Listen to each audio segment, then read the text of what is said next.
Now, the rest of the story.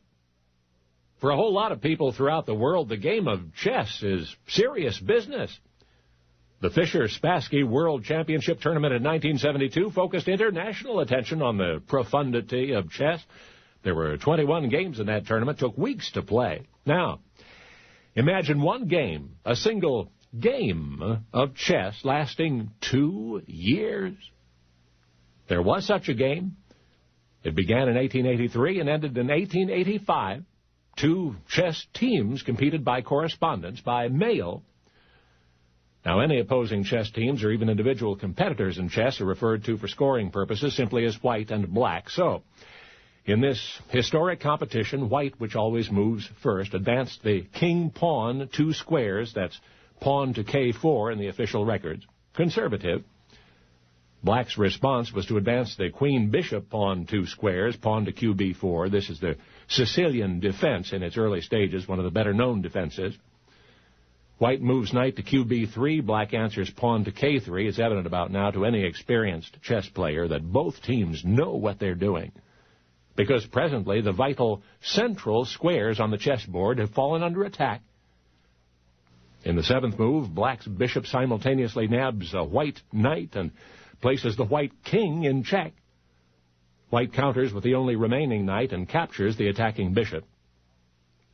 The moves that follow are really aggressive. You know, that's the thing about chess. You see the piece is sitting there on the board, just sitting there, not doing anything between moves, but the blood pressure among the players is skyrocketing because, well, that's violence out there.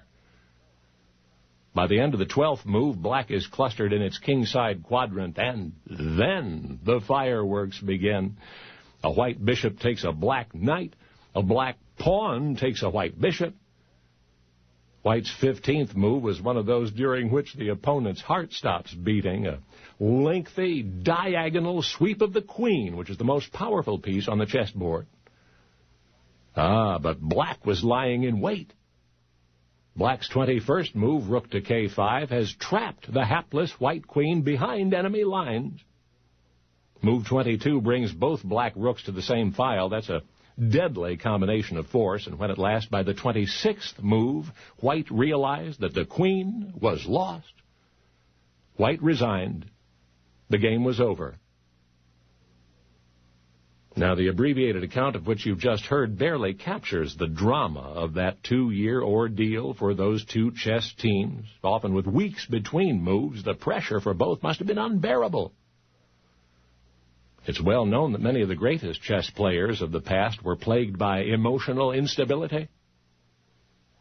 Whether a natural byproduct of the required genius or merely a reaction to the nerve-shattering tournaments is a chicken or egg question, I suppose. And by the way, the white team in that remarkable correspondence game of 1883 to 1885, the white team advantaged by the first move but still the loser, well, that team was Cambridge University.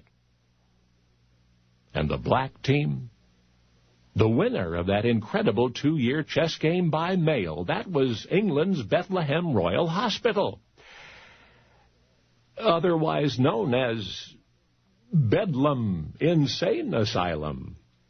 Only now, you know the rest of the story.